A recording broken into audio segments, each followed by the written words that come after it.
Conference, your source for JVM knowledge. Thank you so much for being here today in a post-lunch talk. Obviously, naps are not allowed, so I hope I can manage that you don't sleep while I'm talking about all this, because it can be a little bit complex at the beginning. Today, I'm going to talk about coroutines, which are kind of recent feature in Kotlin. But first, I wanted to talk about the inception of this talk, because I had the impression at the beginning that coroutines were quite easy to use and to apply to our code. And when I started learning about it, when the final version was released a few months ago, I realized that there are so many concepts involved that if they are not explained in a specific way, it's not that easy to understand what's happening and how we should use coroutines. So what I tried with this talk is to explain the main concepts around coroutines so that you can start using them and it's easier for you to understand how they work. So for the ones that don't know about me, my name is Antonio Leiva. I'm a freelance Android trainer. I help other Android developers to boost their careers in different ways. I've been very focused in Kotlin in the last few years, especially with the book. That was the first thing that was released, but I have also done online courses, and I'm now doing new programs like this one, Architect Coders. But yeah, my focus during the last years have been applying Kotlin to Android development and then talking about it.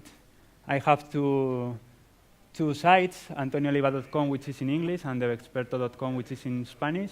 And if you want to follow me on Twitter, that's my handle. And said that, to explain what coroutines are, first, I want to explain what's the issue, what problem we have that coroutines can solve. So imagine that we have a simple app like this one, where we have a login, and we have to add a username and a password, and when we press login, it sends a request to the server and gets some information about the user. And imagine that once we have that user, we want to show a list of friends related to that user. If we do that in a classical way, we probably would use callbacks to do this. For instance, in the case of Android, I'm trying to do this talk as less applied to Android as possible, but probably some parts of the code are more focused on Android, but I'll explain what they do. In this case, we are just showing a progress to showing the UI that we are doing some background task or some long task. Then I would do a login request with a username and a password. And when we receive the result here as an object, we could then do the request around that user. For instance, request the current friends, and when we finish here, we could get the final user and do anything on the UI. Here I'm just showing a message in the screen, but could be whatever we need. And at that point, we could hide the progress. Here we start seeing some problems of this kind of programming, where we need to get into one callback to do the second request, and the second request would add another level of indentation. So this is what we usually know as the callback hell, when the second request gets into the first one, and this keeps indenting one after the other and makes the code much more difficult to understand. But this is a simple example, but imagine that we have a second request. Apart from the current friends request, we have to do another one with suggested friends, for instance. So a way to do it is ask for the current friends, then when they are finished, I ask for the suggested friends, and then do the merge between the two lists to show the final result, the friends that we want to show together with that user. This adds a second problem, that is that as we are waiting for this first request to finish to do the second one, we're wasting here some precious time because we could do those tasks in parallel, and we are doing them sequentially. Of course, we could find some ways to synchronize those two calls and wait for one to finish to the other one, and for both to finish before continuing the code, but that's pretty complex to write, to code.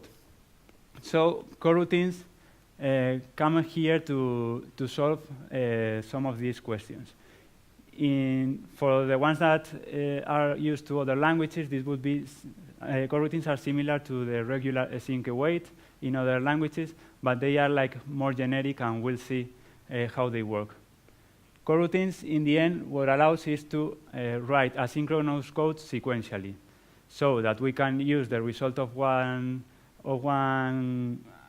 call in the next one without having to wait for callbacks and all that. At least the code we write could be sequential, even if we are doing background tasks to get that code. So that's one of the things that coroutines have. But the other one, when compared with regular threads, is that several coroutines can be run on a single thread, which means that while concurrent threads are limited in the Java virtual machine, concurrent coroutines are almost infinite. We can run as many coroutines as we want, and the coroutines framework will do what it needs to use the threads in an efficient way, so that we don't have to worry about that, and finish all these coroutines without issues. The other thing about coroutines is that they are very based on the idea of suspending functions. Suspending functions are functions that can suspend the execution of the coroutine, and when they finish doing a task, they give back the control of that to that coroutine. Coroutines, in the end, are a safe place where suspending functions can be run, because they won't normally, and we'll see later what this normally means, block the current thread. So this would be the same code that we had before, but written in a kind of coroutine semantic.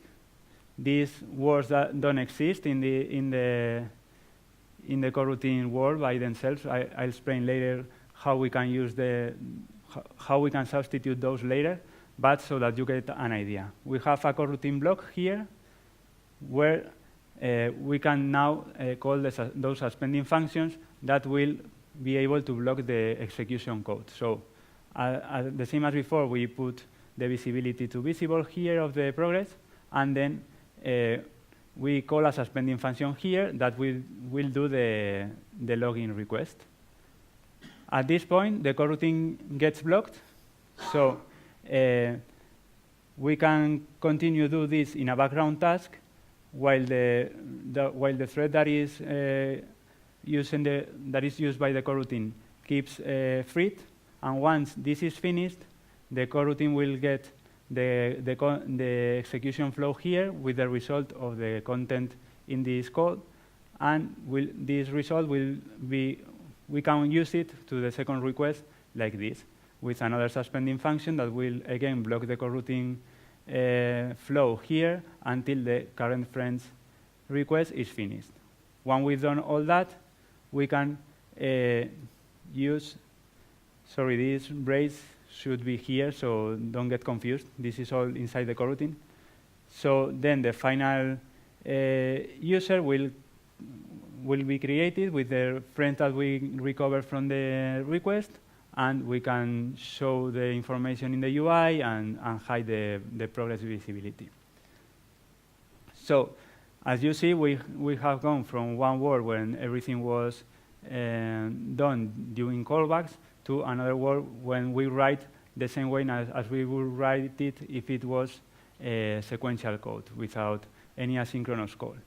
But under the hood, this can go to another thread, do whatever it needs, and then recover the execution flow here when it's finished.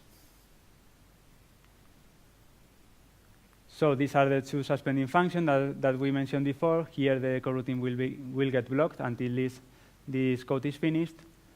And to understand a little better how we create suspending functions, as I mentioned, they block the coroutine execution, and can run on a specific thread that we'll see later how we can configure which thread it is.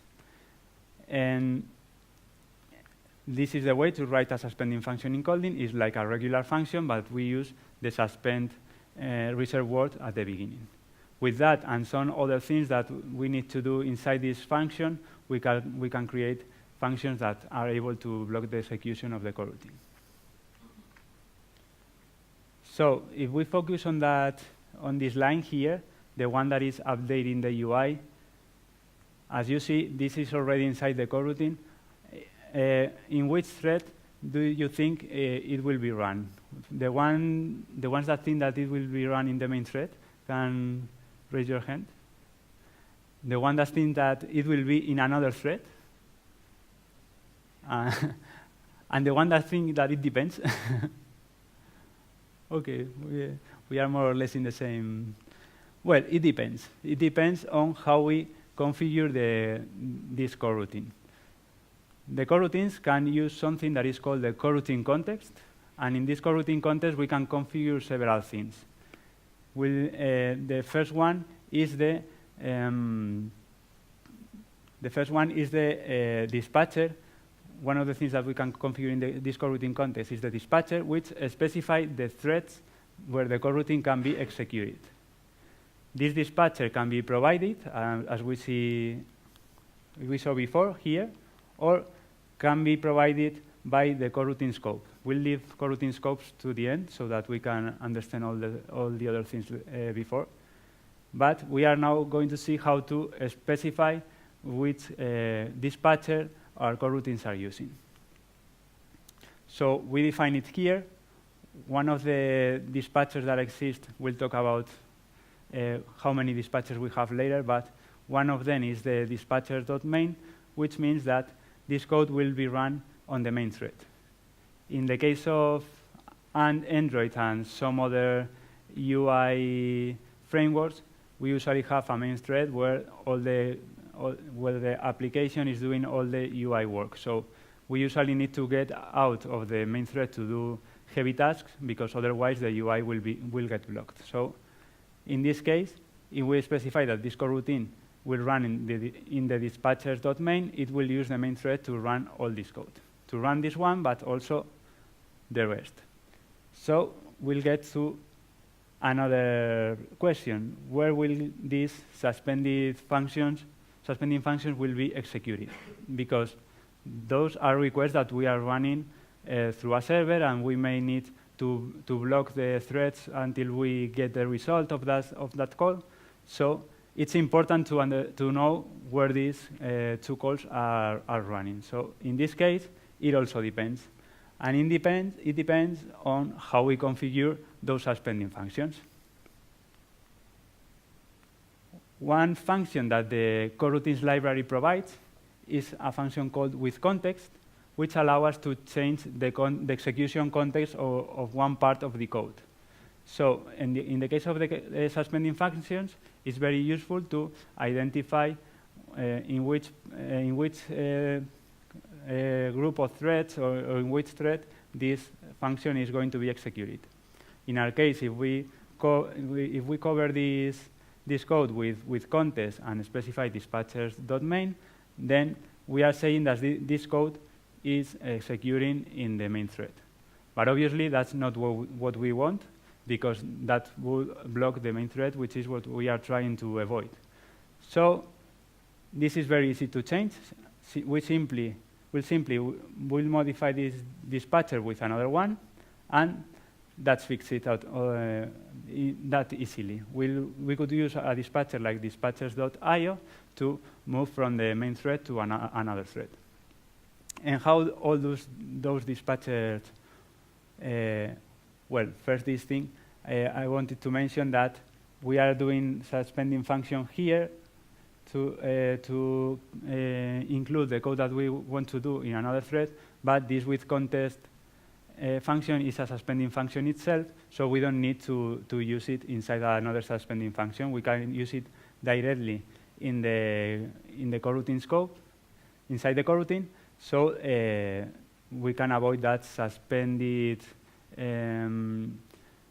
word that I invented to show the example. We can substitute it with context, specifying in which dispatcher we are running this part of the code. So these are the dispatchers that are available. The first one is the default dispatcher, which is meant to be used for intensive CPU tasks, like app processing.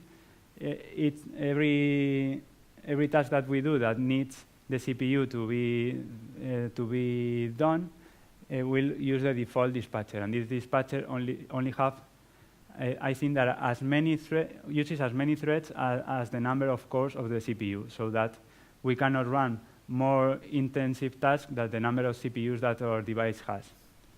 We have another one, which is the IO one, which is used for input-output operation, like talking to the database, network, for instance, with the sensors of the device, these kind of things that are not using the CPU, but just waiting for another system to respond.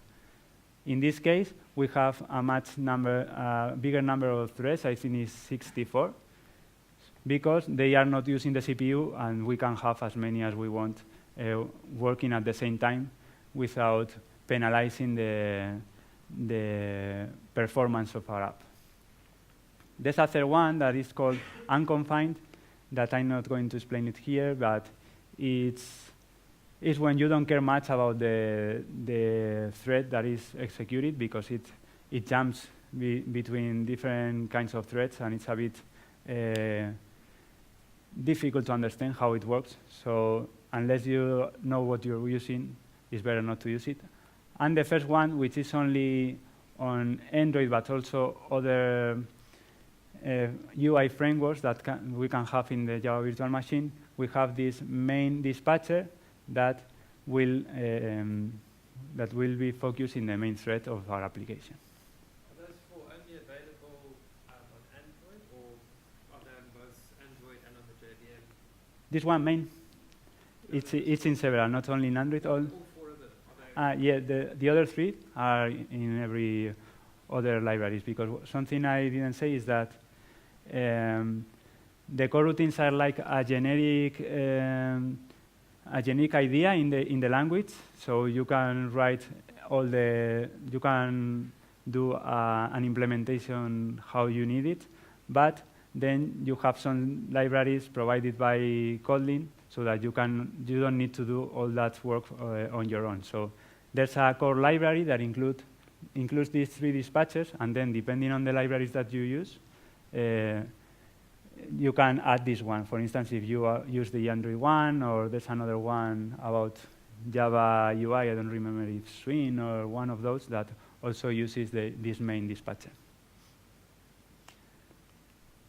So we have changed the suspended word that I invented at the beginning, but we still have this another one that specifies the coroutine scope, where it starts and it ends. And this is what are called the coroutine builders. We have several different coroutine builders depending on what we want to do. The first one is run blocking. This coroutine builder will block the current thread to run the coroutines and the suspending functions that are inside of it. It's almost never should be used, only in the case that you are doing some tests, for instance, because as we need to wait until the call to the suspending function is finished before finishing the test, this run blocking is very useful to block that test until the suspending function has finished, and we can check some things over the result. The other, well, here is an example where we can add run blocking to wait for the suspending function to finish, and then assert over it. There's another coroutine builder, which is called launch. This coroutine builder won't block the main thread, only if we use the proper dispatchers, as we saw before. And it's the basic builder. It will return a job that we'll see in a minute. What are jobs and and what can we do with them? And it also needs a scope that, again, we are leaving it to the end. For now, we are going to use one that is called global scope that we can use wherever we want. So the way to use it is like this: global scope dot launch dispatchers main. This would substitute the coroutine word that I used at the beginning. Here we need to identify dispatchers main, because otherwise it would use the dispatcher's default that we saw at the beginning. And what are the jobs? The jobs are objects that are returned by a coroutine, and that it will allow us to first cancel the coroutine and all the suspending functions that are running inside that coroutine, or wait for a coroutine to finish before continuing doing something. A job can have parent jobs, so if a parent job is cancelled, then the sub-jobs are cancelled too. For instance, imagine that we have this coroutine with a global scope launch that we saw before, and then we have a couple of suspending tasks here. If we want to wait until all this code is finished before continuing doing another task, we can use job join, and we will block here until this work is finished. This is a suspending function too, so it needs to be called inside a coroutine. Otherwise, we wouldn't be able to use it. On the other hand, we have job cancel, which what we'll do is to cancel the coroutine that is associated, or the coroutines that are associated to this job. So in this case, if, for instance, we are running suspending task 1 and we call job cancel, the suspending task 2 would never be called. This function is not a suspending function, so you don't need it. You don't need to call it inside a coroutine context. Then we have another builder that is called async, which would be the most similar to the regular async way that we have in other languages, which always needs a parent coroutine as opposed to launch that can be run as the first parent coroutine. This one needs to be called inside another coroutine, and the call doesn't block the parent coroutine, but it starts running the background task. So we call async. The background task that is associated to this async coroutine starts running, but the next line is immediately run. So this is very helpful for parallel computation or parallel requests, and would solve the problem that we saw at the beginning. This can be changed, this behavior, by using the start argument. We'll see it very quickly in a second. And it returns a deferred object. A deferred object is an specialization of the job object that we saw before, which has an extra function that is called await. This await call is a suspending function, so that's the one that will block the coroutine, waiting for the result to be completed, to the call to be completed. So imagine that we write the code at the beginning, the second one that had these two requests, the request current friends and suggested friends. If we do it with context, everything, and each call takes 2 seconds, this will take 2 seconds. When this request finishes and gets the result, it will call this one, another 2 seconds, and when the third, and when this current friends is solved, we would call this third one, and another 2 seconds. In total, it will take 6 seconds to do all this code. On the other hand, if we use async, the thing is a bit different, because as you see here, these 3 lines are blocking, and we only have this one, and well, these 2 calls here. So the first one is to get the user. We still need the user to do the other calls. So this would take 2 seconds. But then, as we use async here instead of with context, this request will start running, but we won't block here. We just continue running the third line. That will, again, do the serve request. So these two are being done at the same time. When these two when we really need the result of those calls, we call await, which is in this point, and here we'll get blocked until those two requests are finished. Here I said that both will take 2 seconds, but maybe one finishes before and the other one finishes a little later, but it doesn't matter. This will block here and here until they are finished.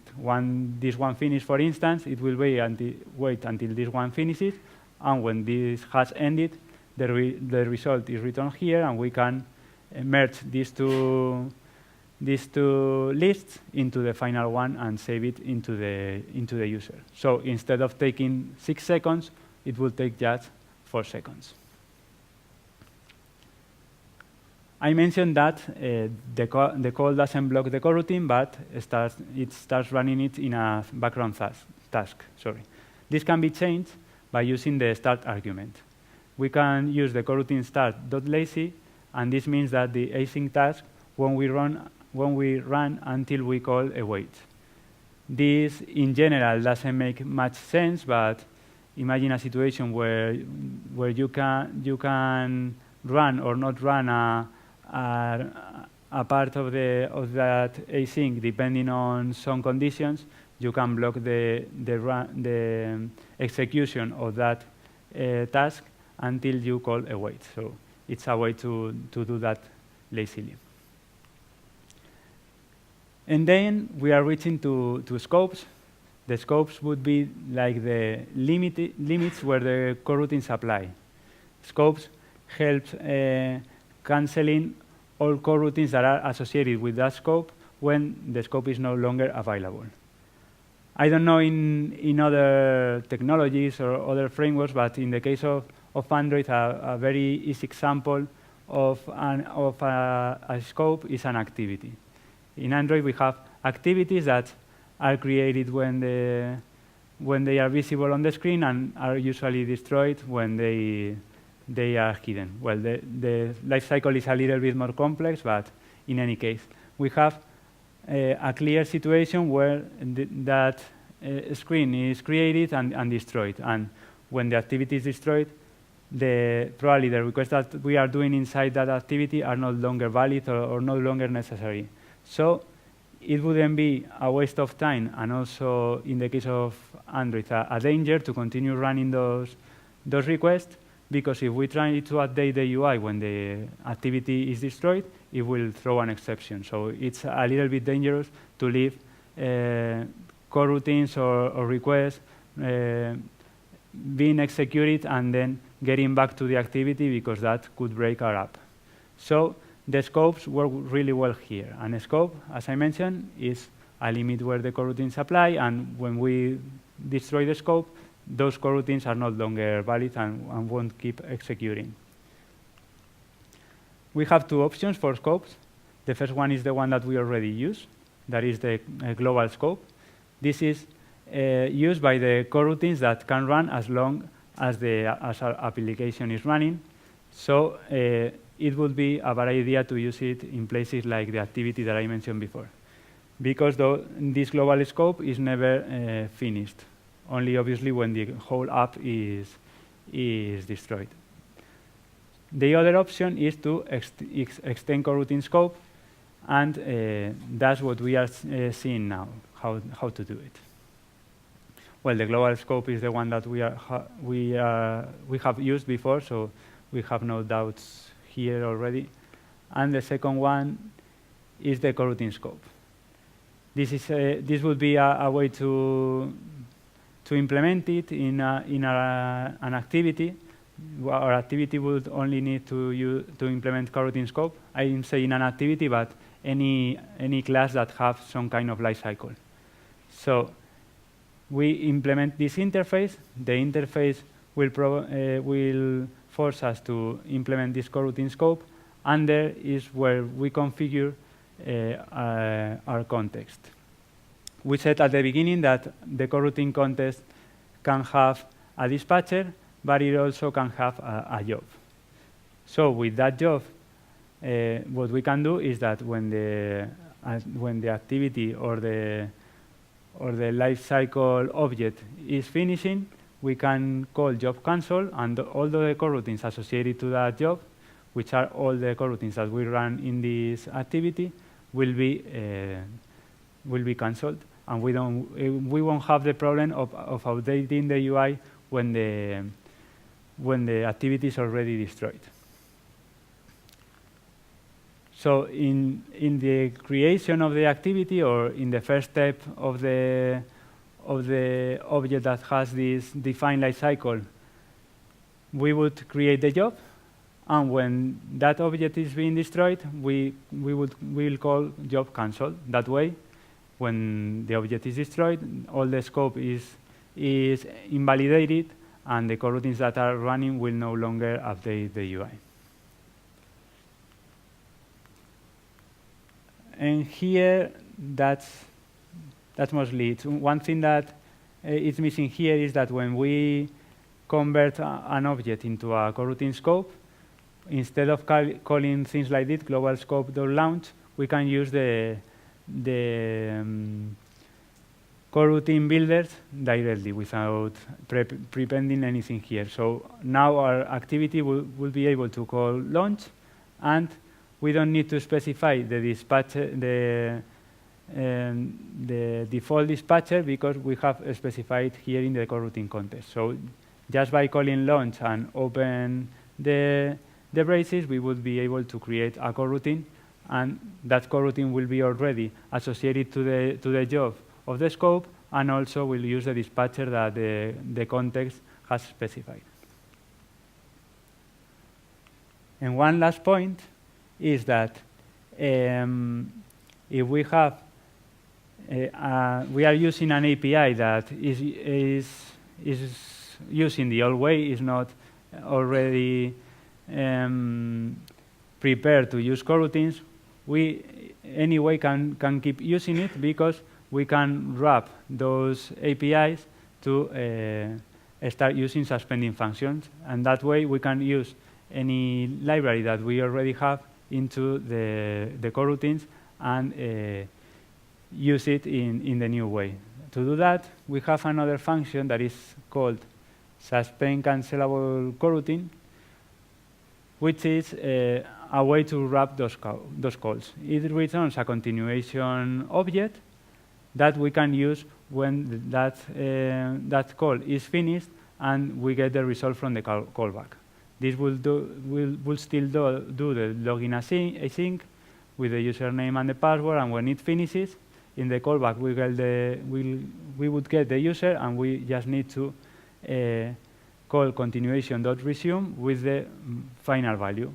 With that, we now can use this suspend async login inside the coroutines in a sequential way, the same we have been using the other functions. And that's it. Thanks for attending this talk. We have now time for questions, but if you are an Android developer and haven't started still with Kotlin, I have a couple of trainings that are free that you can join, that getting into antonioleiva.com/grades in English, or in Spanish through thevesperto.com. And that's it. Another thing is that, as you may know from other talks, you can rate the talks from Grids Contestia S, and there give some feedback so that we can keep improving our talks. Thank you very much.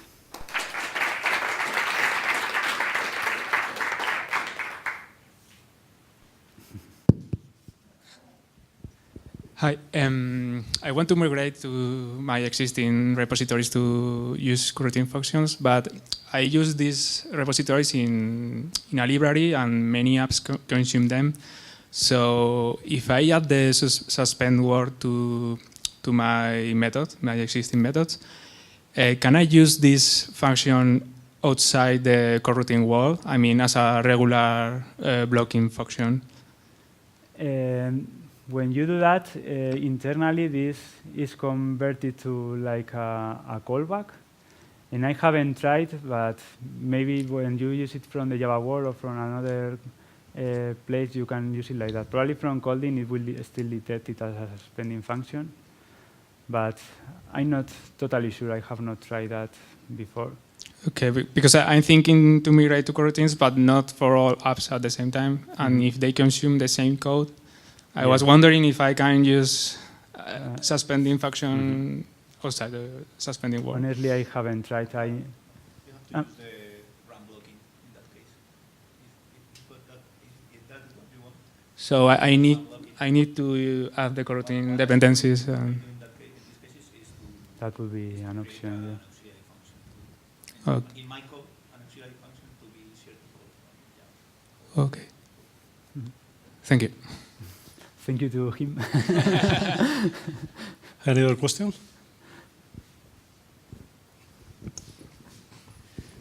So how does this differ performance-wise from using the 4 comprehensions with monads in Arrow? Because it's a very similar concept, right? It's I'm almost sure that Arrow used this under the hood. So I guess that if you use Arrow, that is another layer, it will be a little bit less performant, but I don't think it will be much different. But I haven't used that part of Arrow, so I can't say it. Just an appreciation that one of the things I think is great from coroutines is what they call structural concurrency. And there are a couple of articles from people from Kotlin talking about that, and it's great. I think you can add it to the slide. Okay, I'll check about it because I just recently started with coroutines, and as I found it so a little bit tricky to understand, that's why I created this talk. But I still have a lot to learn from coroutines yet. In fact, the idea came from a person that works on a library in Python, and there is an article called Notes on Structural Concurrency, or Why Go Statement is Considered Harmful, and it's amazing. I totally recommend it. Okay, if you can send it to me somehow, I'll take a look. Maybe on contest. Okay. Thanks. We have some time for other question. Anyone? Okay, so thank you. Thank you. So-